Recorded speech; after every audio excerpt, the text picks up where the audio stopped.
would C.S. Lewis say to Richard Dawkins were they to be able to meet?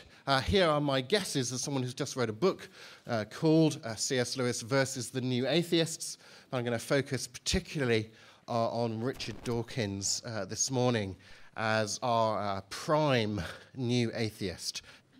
It was Gary Wolfe in Wired magazine who actually coined the phrase new atheist for this conglomerate of writers that started in the mid of the last decade, writing books that were very not only against the idea that belief in God was something that could be true or even intellectually respectable, but that faith in God was something that's not just an intellectual mistake, but morally mistaken as well, as it were.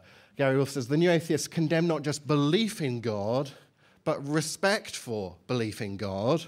Religion is not only wrong, it's evil.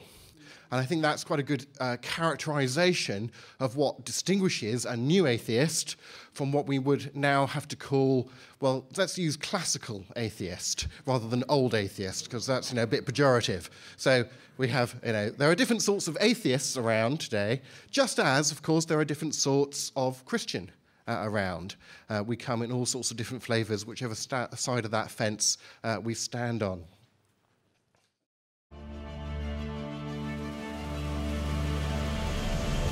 My opponents profess to be, or at least have been widely described, as representatives of something called the new atheism.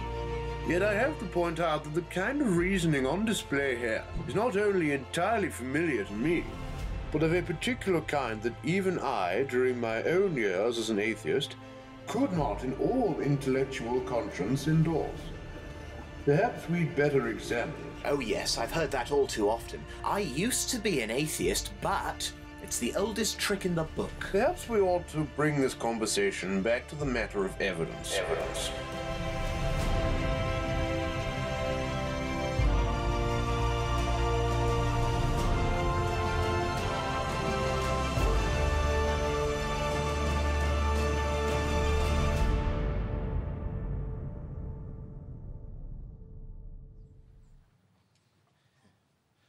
I thought it was very interesting when Alistair McGrath, in his opening address to us, actually used I used to be an atheist, but I had to think about it and I changed my mind. Actually, Dawkins does admit that gives the person coming from that position an element of rhetorical kudos that would otherwise be lacking. And he doesn't explain why he's not committing the same trick, if it's meant to be a trick, when he says, I used to be a Christian when I was brought up in it, but I became an atheist. What's sauce for the goose is sauce for the gander, as we philosophers are wont to say. So, I'm going to look at 4 different areas in particular where I think C.S. Lewis would say that Dawkins's viewpoint is self-contradictory. Now, in philosophy, it doesn't get worse for a viewpoint than being self-contradictory. If your idea, your concept, your position is self-contradictory, undermines itself, it cannot be true. So, for example, if I all tell you that I am incapable of speaking any words of the English language, you all immediately and intuitively know that that cannot be true, because I used words of the English language to tell you that I can't use any words of the English language. It contradicts itself. It can't be true. And we'll look at 4 different areas where I think Lewis would point to Dawkins's views and say, that's self-contradictory, that's incoherent, that doesn't hold together. First, that Dawkins has a self-contradictory view of faith and knowledge. Second, that he has a self-contradictory view of freedom and responsibility. And in particular, we take a little side look at how that applies to the matter of intellectual responsibility. Thirdly, that Dawkins has a self-contradictory view of ethics. And fourthly, that he has a self-contradictory view of Jesus. So here we go. Dawkins has a self-contradictory view of faith and knowledge, and we'll take those in turn. Dawkins and the new atheists as a whole have a theory of knowledge. An epistemology would be the long philosophical word. That's just the long philosophical word, meaning how do we know stuff? You learn this about philosophers. They use long words that mean simple things. So a theory of how we know stuff that's called scientism. And it's very important to distinguish between science as a way of knowing certain things about certain types of reality, which it's great at doing, and scientism, which is an elevation of science into a comprehensive theory of how we know stuff. Basically, in its hardest form, says the only way in which we know stuff is through science, through the scientific method, through the sciences. So scientism attributes exclusive or near exclusive rights over knowledge to empirical, scientific type verification. Lewis says this: it's widely believed that scientific thought does put us in touch with reality, whereas, say, moral or metaphysical, philosophical thought doesn't. On this view, when we say that the universe is a space-time continuum, we are saying something about reality. Whereas if we say that men ought to have a living wage, we are only describing our own subjective feelings. So you get this distinction between facts and values. This is a very dangerous distinction because it immediately assumes, without discussion, that values are not factual. And there's a whole discussion to be had there. Lewis observes that on this scientific view that makes this fact-value distinction, the world of facts without one trace of value and the world of feelings without one trace of truth or falsehood, justice or injustice, confront one another, and no rapprochement, no friendship between them is possible. And he talks about the time when, as an atheist, he felt that everything that he believed that was true was meaningless and valueless. And everything that gave him an intimation of value and hope and joy, he believed to be false. And it was in coming to Christianity that he broached that dichotomy and saw that it was a false dichotomy, a false distinction. So according to Richard Dawkins, all beliefs fall into one of two categories. All beliefs about anything, including our beliefs about God and Jesus and so on. On the one hand, you have what he calls proper evidence-based belief.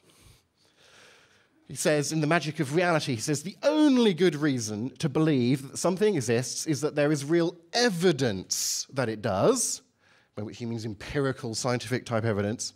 We come to know what's real then in one of three ways. We can detect it directly using our five senses, or indirectly using our senses aided by special instruments such as telescopes or microscopes, or even more indirectly by creating models of what might be real and then testing those models to see if they successfully predict things that we can see or hear, etc., with or without the aid of instruments. Ultimately, take-home point, it always comes back to our senses, one way or another. He is a hardline empiricist about knowledge. So that's on the one hand, science, evidence. That's how we know stuff. On the other hand, blind faith, as if blind were a redundant qualifier for the term faith. Look it up in a dictionary. It's not. But anyway, faith, he says, is believing in something where there literally isn't a scrap of evidence. If there were a scrap of evidence, then it wouldn't be faith, just by definition. Now, Lewis would observe that Dawkins incorrectly defines faith. According to Lewis, I love this definition, he says faith is the art of holding on to things your reason has once accepted in spite of your changing moods. He says, now that I'm a Christian, I do have moods in which the whole thing looks very improbable. But when I was an atheist, I had moods in which Christianity looked terribly probable. Unless you teach your moods where to get off, you can never be a sound Christian or even a sound atheist, but just a creature dithering to and fro with its beliefs really dependent on the weather and the state of its digestion. Lovely English turn of phrase there. When we exhort people to faith as a virtue, says Lewis, to the settled intention of continuing to believe certain things, we're not exhorting them to fight against reason or evidence to the contrary. Oh no. If we wish to be rational, not now and then, but constantly, we must pray for the gift of faith, for the power to go on believing, not in the teeth of reason, but in the teeth of lust and terror and jealousy and boredom and indifference to that which reason, authority, experience, all three, has once delivered us as the truth. And he gives this wonderful analogy of, look, I know that anaesthetic works, and if I'm going to go into the hospital for an operation, they're going to put me under with anaesthetic, and it won't hurt. Does that mean that when the mask is going on, and I can see all the sharp knives lined up on the table, that I don't have a momentary feeling of panic and a momentary feeling of, perhaps I ought to get out of here? Well, he says, well, faith is staying on the table. That's not irrational. That's not in the faith of evidence to the contrary. It's putting your trust in what you've got good reason to believe is true, despite non-rational motivations to the contrary. And that is the Christian understanding of faith. Lewis would also note that Dawkins has far too narrow an understanding of knowledge. The scientistic demand that every rational belief must be justified by evidence, it's self-contradictory, because it entails an infinite regress that you can never fulfill. I will only believe this, belief A, if I've got some evidence in its favour. Well, what's the evidence? Let's have a look. Well, hang on. Now I have more beliefs. This is evidence. And this evidence goes to support belief A. But how do I know that this really is evidence and that it really does support belief A?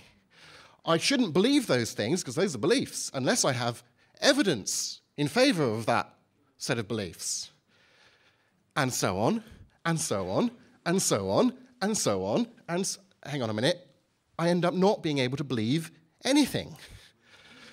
Dawkins' scientistic commitment to only believing things on the basis of evidence is self-contradictory, and it would mean that science is impossible.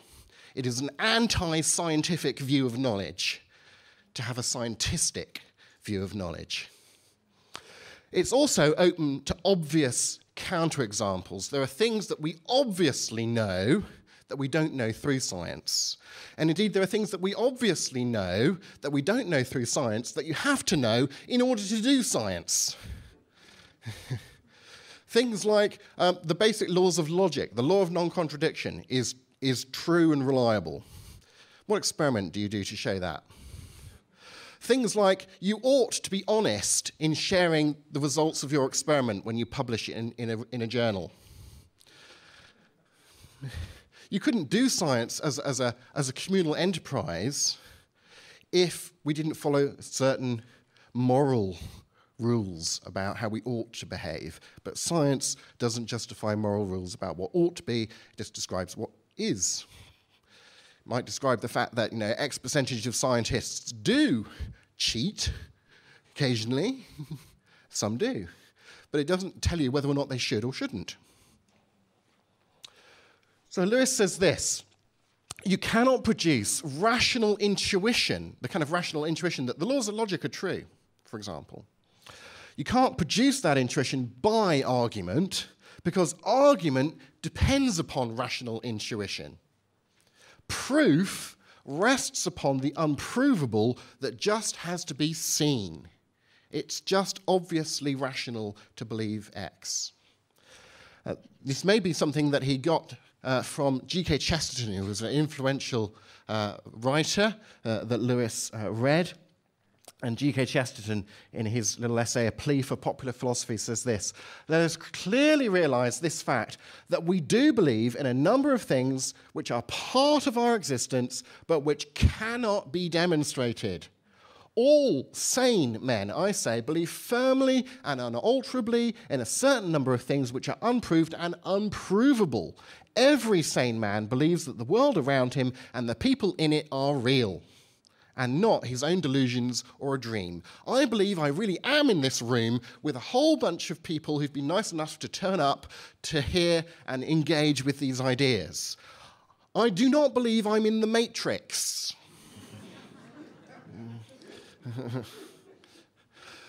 I don't actually have to give you any evidence in order to show that I'm rational to believe that I'm not in the Matrix.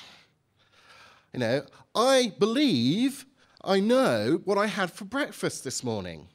Not because I've got some forensic science done by pumping out the contents of my stomach and doing some chemical analysis and publishing a peer-reviewed paper, so I've got some, here's some hard empirical evidence. No, the reason I know what I had for breakfast this morning is I remember. And you have to remember things in order to do science. So you can't use science to justify remembering things as a way of knowing stuff, because you'd have to rely on remembering things in order to do the science that proved it, and that's arguing in a circle. So you just have to know certain things in reality. As an atheist, Lewis was the kind of atheist brought up on reading the classics, reading Lucretius and so on, and he was the kind of atheist who took metaphysics seriously and never brought into a narrow scientific view of knowledge. He says this distinction, this scientific distinction between facts and values, for example, the distinction thus made between the scientific and non-scientific thoughts will not easily bear the weight we're attempting to put on it, he says. And this rejection of scientism allowed Lewis to take arguments for God that were philosophical arguments for God seriously. He couldn't just dismiss them by saying, oh, that's metaphysics. He had to take them seriously. And I think the new atheists don't take those arguments seriously. They don't even bother to really engage with what the arguments are, because it's not even on their agenda that you would take such a thing seriously because of their narrow understanding of knowledge. Secondly, Dawkins has a self-contradictory view of freedom and responsibility. God created things that had free will, said Lewis. Creatures can go wrong or right. The law of gravity tells you what stones do if you drop them, but the law of human nature, the moral law in this context, tells you what human beings ought to do and not to do. If you're walking along underneath a cliff and a pebble falls through the air and hits you on the head, and you believe that the reason that pebble has hit you on the head and caused you pain is that once upon a time a pebble lived in the edge of the cliff, in the soil, and over lots of years of soil erosion and rain and ice forming and melting and so on, it had become exposed to the elements. And just as you were walking along the beach, a particularly large gust of wind at just the right angle happened to it off the top of the cliff, and gravity took hold of it, and it bounced, describes a perfect parabola according to Newton's law, through the air, hits you on the head, bump. If you saw someone hit on the head like that, and you knew that's why they believed they were hit on the head, and they reacted to that situation by doing something like this, bump, oh, good grief, gravity, what do you think you're up to? That's really naughty soil erosion. You would be calling for the men in white coats. You think that is not a rational response to that situation. On the other hand, if you saw them be hit by a pebble on the head and you look up to the top of the cliff and there's me at the top of the cliff going, come on. And that person were to point at me and say things along the lines of, perhaps a little bit more colourfully, but, that was very naughty, Peter, you shouldn't do that. You think that's an eminently reasonable response to the situation. On the one hand, you think there is a merely material system of cause and effect behaving according to the laws of physics, and it does not make sense to blame it and hold it morally responsible. On the other hand, there's me, and you think it makes sense to blame me and hold me morally responsible, which means your intuition is, I am not merely a purely physical system behaving according to the laws of physics, full stop.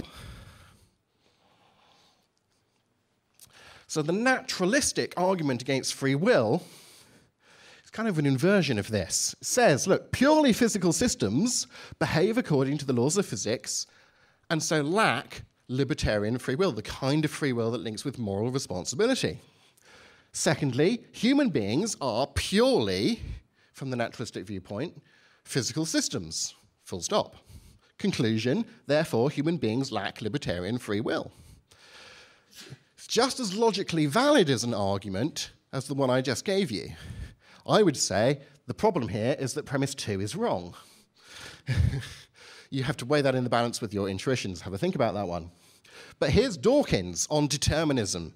He says this, human brains, which for him is the same thing as your mind, there's no distinction. Human brains, though they might not work in the same way as man-made computers, are as surely governed by the laws of physics. When a computer malfunctions, we do not punish it. That would be silly. We track down the problem and fix it.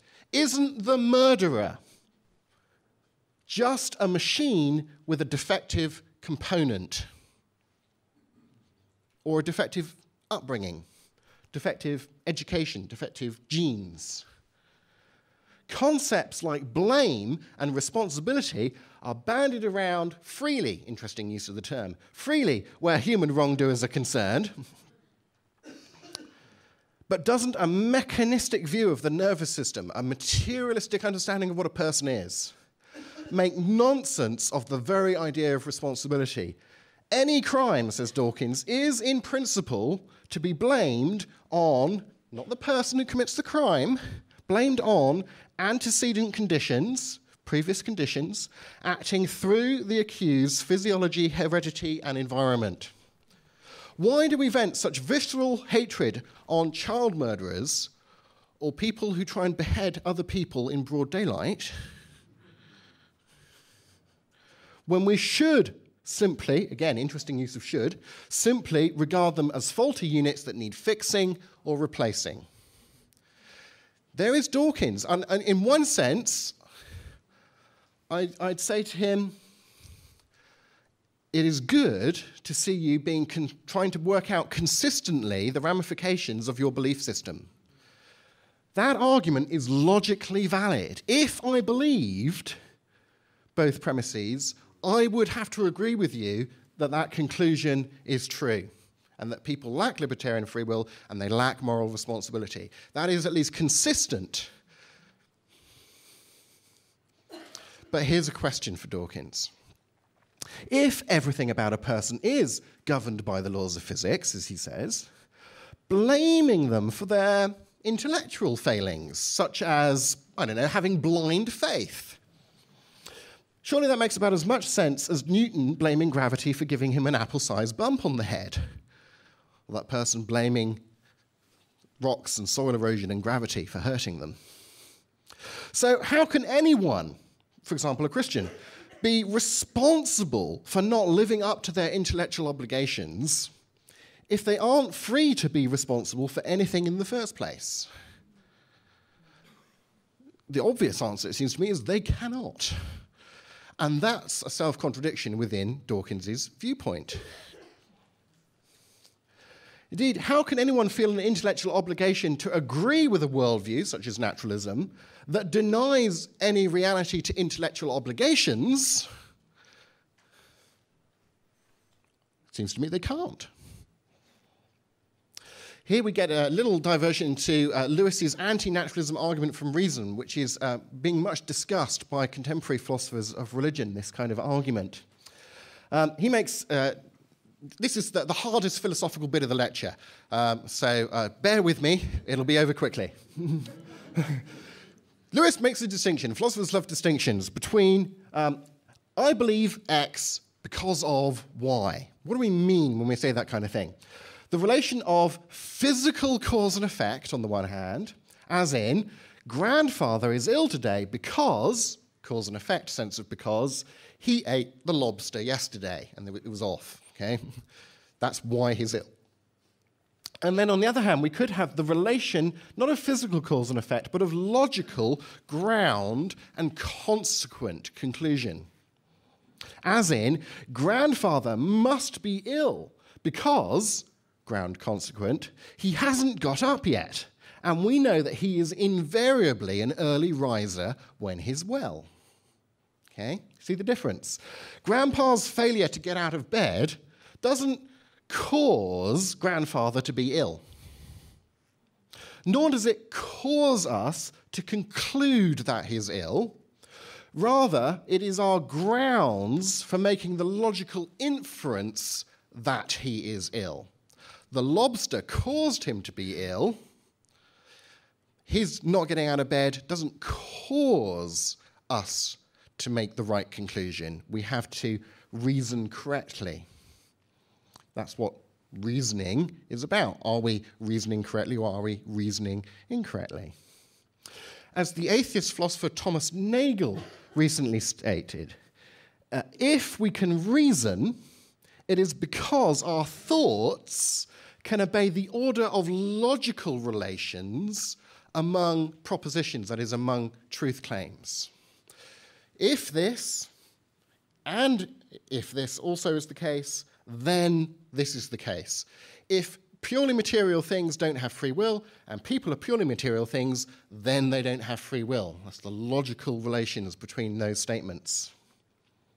But Lewis points out that a train of reasoning has no value as a means of finding truth unless each step in it is connected with what went before in the ground-consequent relationship. If what we think at the end of our reasoning is to be a valid conclusion, the correct answer to the question, why do you think that, must begin with the ground-consequent sense of, well, I think that because, and here's my reasons. On the other hand, every event in nature, on the naturalistic viewpoint, must be connected with previous events, antecedent conditions, in Dawkins' phrase, in the cause and effect relation.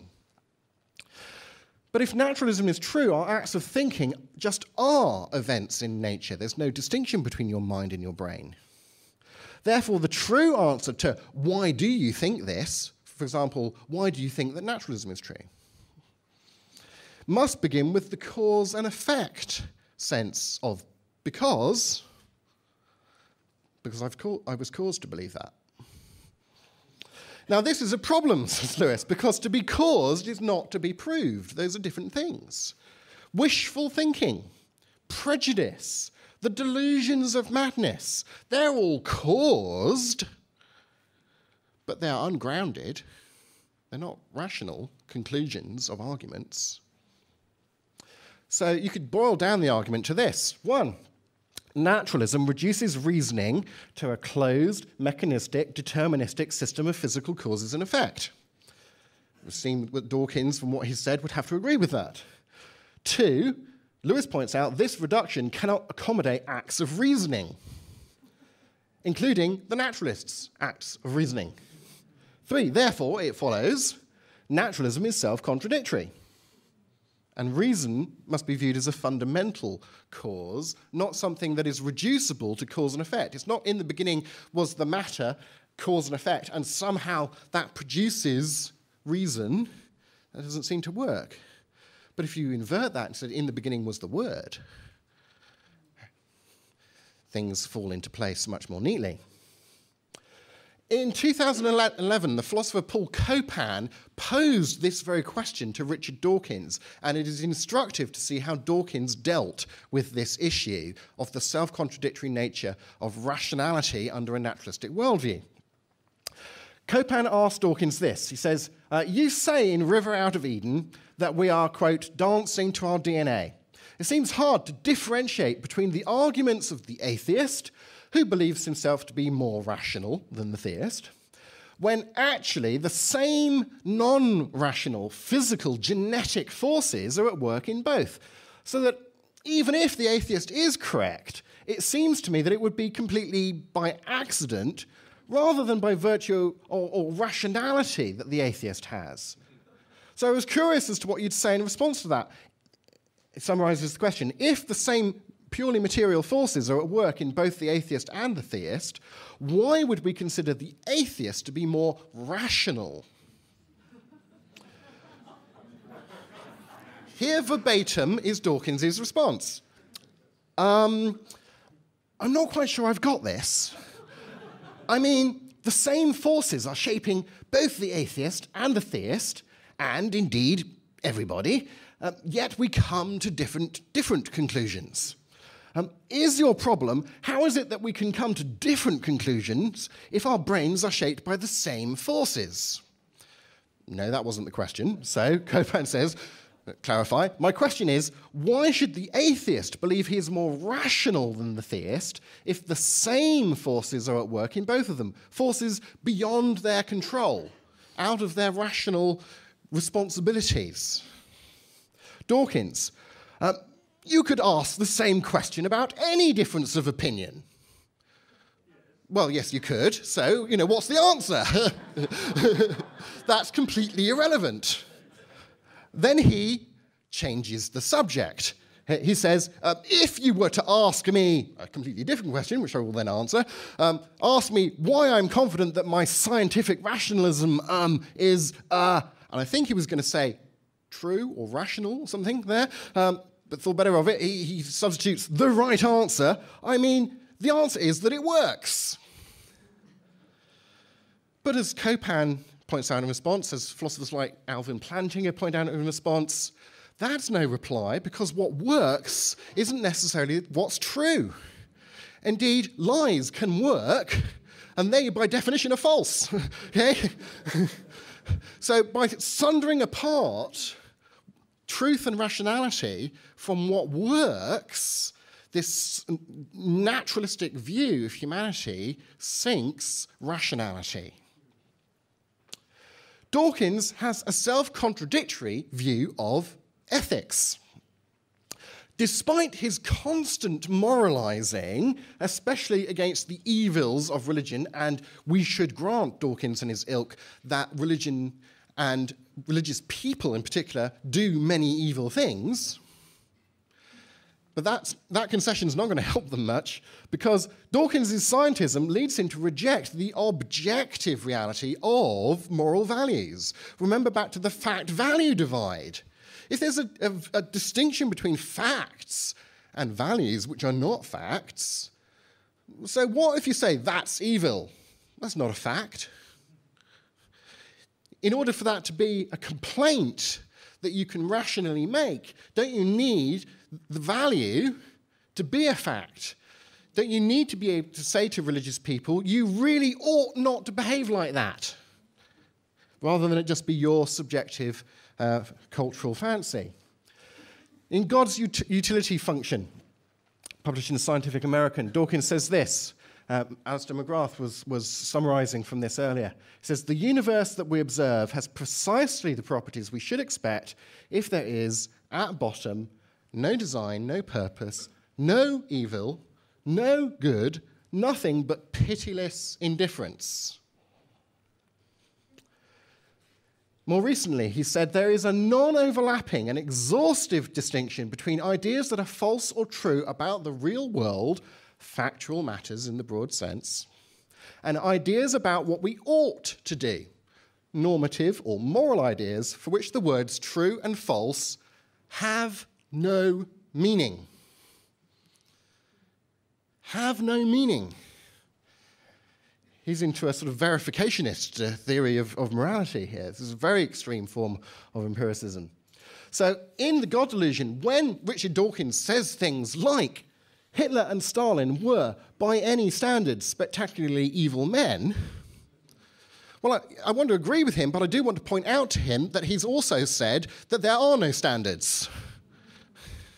And he doesn't mean it.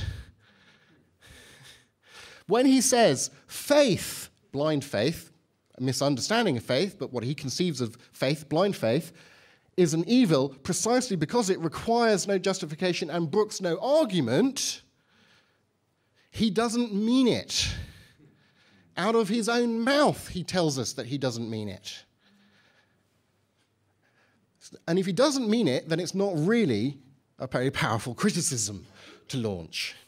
If he wants to launch the criticism, fine, but then he has to admit that there really are objective values, ways that people should and should not behave, that we discover rather than invent.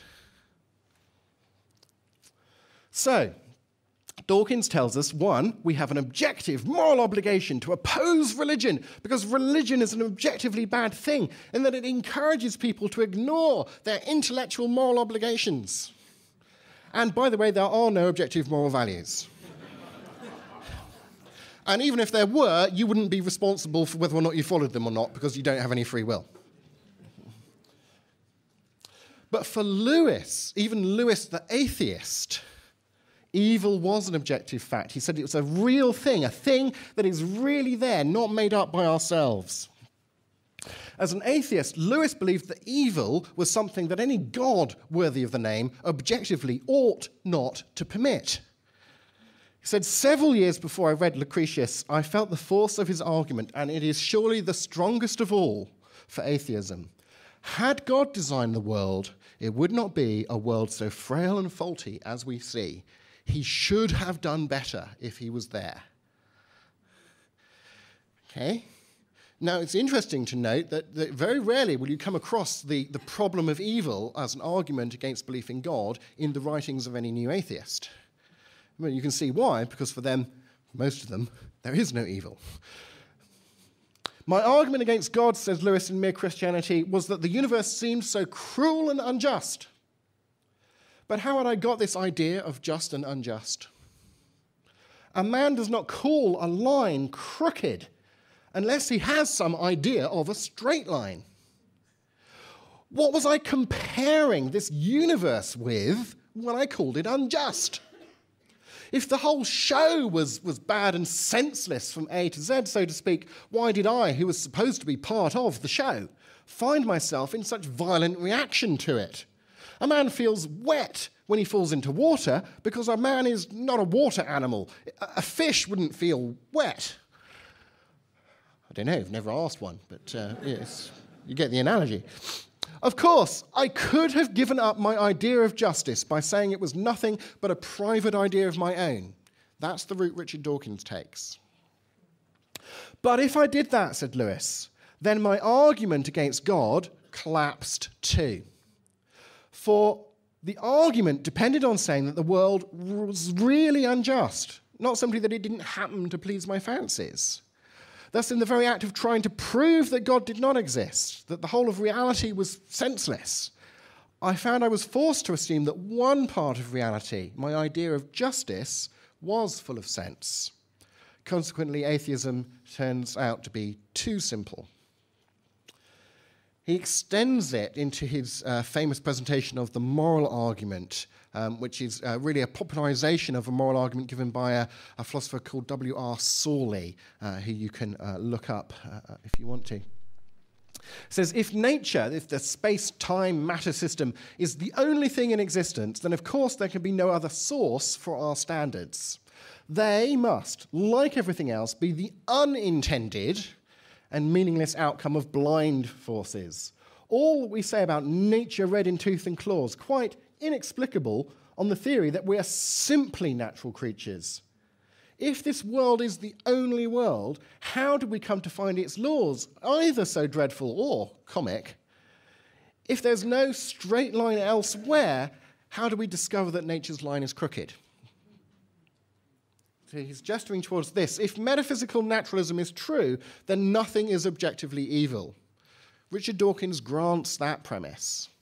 The atheist Lewis didn't. But something is objectively evil. Dawkins will reject that premise. Lewis, even as an atheist, wanted to hold on to that so he could have his moral argument against God. But if both of those premises are true, if given metaphysical naturalism, nothing is objectively evil, but given that something is objectively evil, then it follows that metaphysical naturalism is false. Indeed, you can extend it. If a wholly good personal God doesn't exist, to ground, to be the standard, to be a standard that not only transcends us that we can discover, but a standard capable of rightfully demanding our allegiance, our obligation. You can't be obliged by something non-personal. Nor can non-personal things really issue prescriptions and commandments to you. But if the moral law is an objective, transcendent law that prescribes, that obligates our behavior, it has to be a personal reality that rightfully demands our entire allegiance. That's starting to sound a lot like God, isn't it? If there's no such being, if you don't bring such an explanation into the picture, you don't get an explanation for the existence of objective values. And given that they do exist, this is at least some reason to believe in the existence of that kind of a God. As Lewis puts it in his fantastic little essay, De Futilitate, the defiance of the good atheist, and he's walked in these shoes, the defiance of the good atheist, hurled at an apparently ruthless and idiotic cosmos, is really an unconscious homage to something in or behind that cosmos which he recognizes as infinitely valuable and authoritative. For if mercy and justice were really only private whims of his own, he could not go on being indignant. The fact that he arraigns heaven itself for disregarding them means that at some level of his mind, he knows that they are enthroned in a higher heaven still. Finally, Dawkins has a self-contradictory view of Jesus. Now, my next lecture in here today will be looking at this in a little bit more detail, but this is just a little summary for you. Given that, and there are obvious questions to be raised about this, we're going to rule out the legend option from the conference right at the beginning. Given that Jesus made certain claims to divinity, we end up with what has famously been called the trilemma. I think that was particularly the way that Josh McDowell used the argument.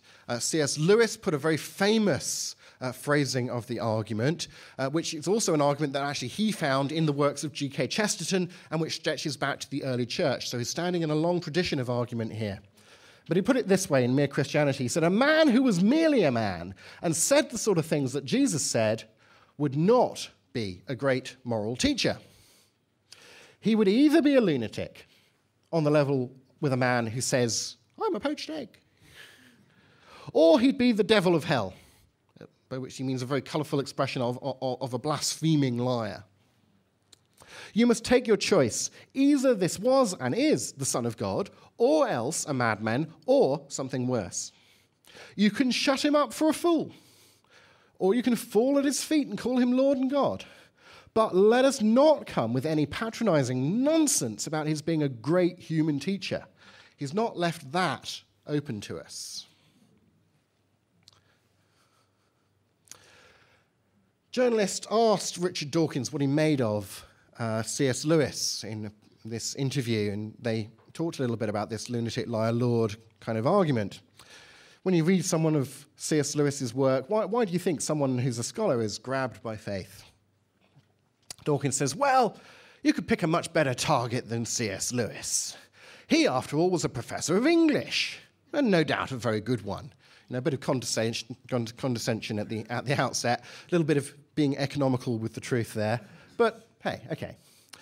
But when you read some of his arguments, they're just pathetic. Things like, well, Jesus claimed to be the Son of God, so either Jesus was mad or bad, or he really was the Son of God. It did not seem to occur to him that Jesus could simply be mistaken, sincerely and honestly mistaken. I mean, what a pathetic argument. Let's think about that. He's really saying that this argument has posed a false trilemma, that there's actually another option that we should have in here, another option whereby Jesus' claim to divinity is not true, so it's false, and he's sincere in believing it, so he does believe it, but where he's not a lunatic, he's just sincerely mistaken. People are sincerely mistaken about all sorts of things, you know. Sometimes I'm sincerely mistaken about which pocket I put my keys in. Jesus was sincerely mistaken in thinking he was Yahweh. You know, it's just...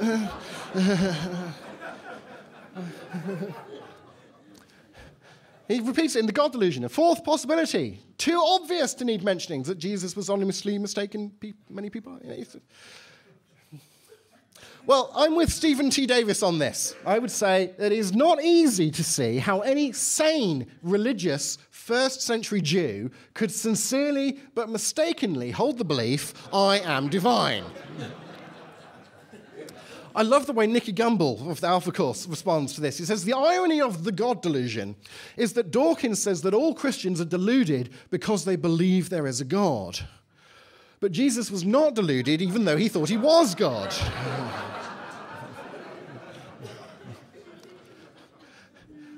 I think it's only when you see the New Atheist response, when you see Dawkins' response to this argument, that you get an inkling of actually how powerful an argument it is. Because Mike King says anyone honestly mistaken in such a way would inevitably be considered insane. But why should Dawkins and co. not be content to simply dismiss Jesus as mad or bad? Why not go with one of the two obvious alternative options? Clearly it's because even a rudimentary flick through Jesus' life, given that you've got some reason for thinking you've got some reliable record thereof, of course, demonstrates that both of those possibilities are untenable. That's why you're laughing so much at this obvious fourth possibility. It's just ludicrous.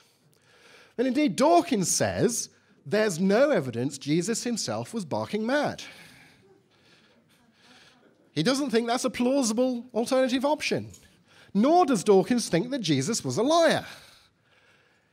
Dawkins says things like, Jesus was a great moral teacher. He acknowledges the moral superiority of Jesus. He says Jesus was surely one of the great ethical innovators of history. The Sermon on the Mount's way ahead of its time. Turn the other cheek anticipated Gandhi and Martin Luther by 2,000 years. It was not for nothing that I wrote an article called Atheists for Jesus. Look it up. I was later delighted to be presented with a T-shirt. Someone gave him a T-shirt with Atheists for Jesus on it, and he loved it. He describes Jesus as a charismatic young preacher who advocated generous forgiveness and praises his genuinely original and radical ethics. Jesus was a great moral teacher who thought he was divine, but he was just honestly mistaken, so don't worry about it, you know.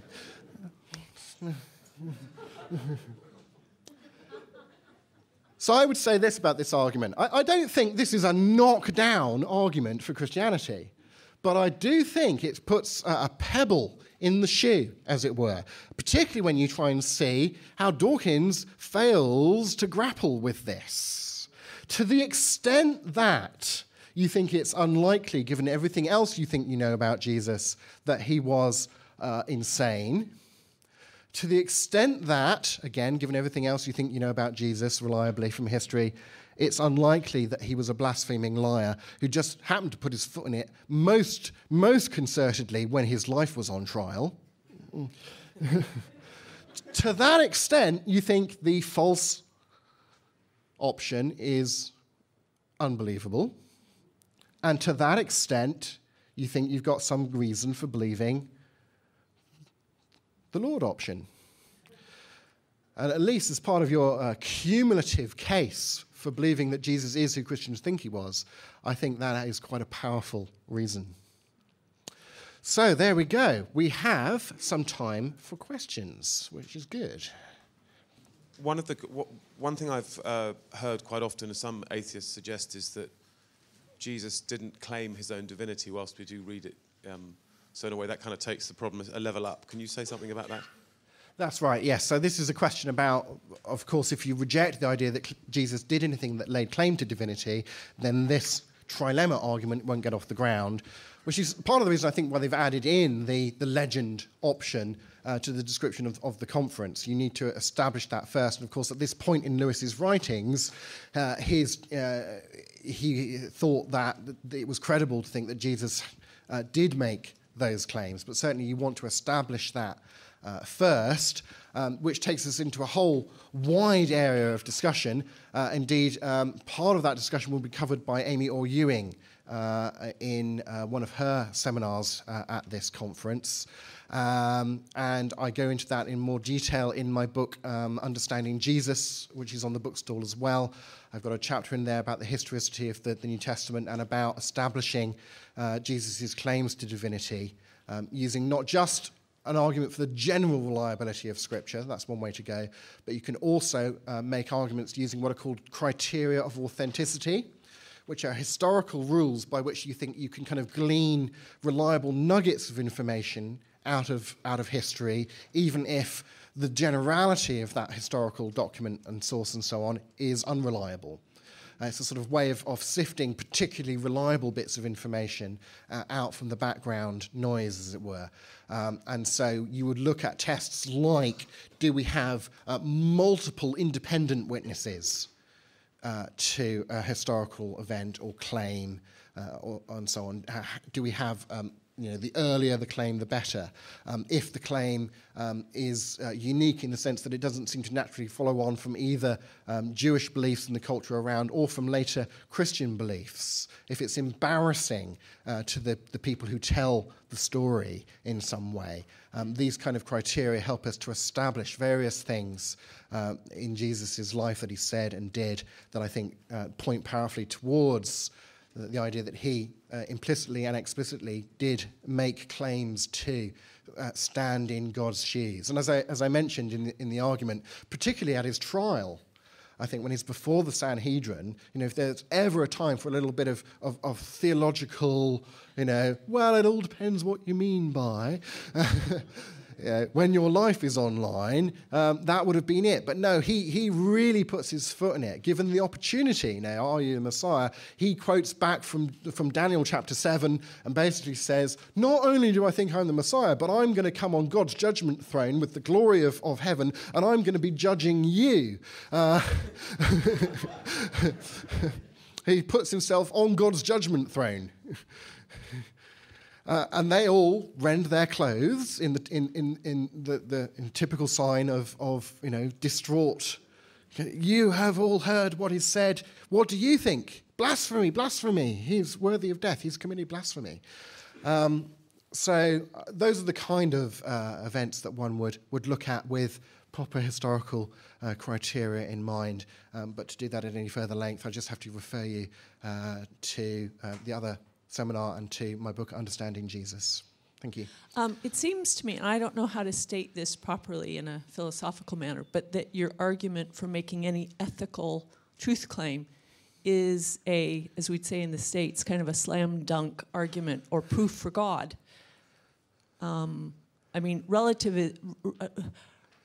Relativism worries me a little bit towards, or at least in society, about truth claims, but that seems like a really clear final argument. If you want to make any ethical right-wrong statement, it proves that God has to exist.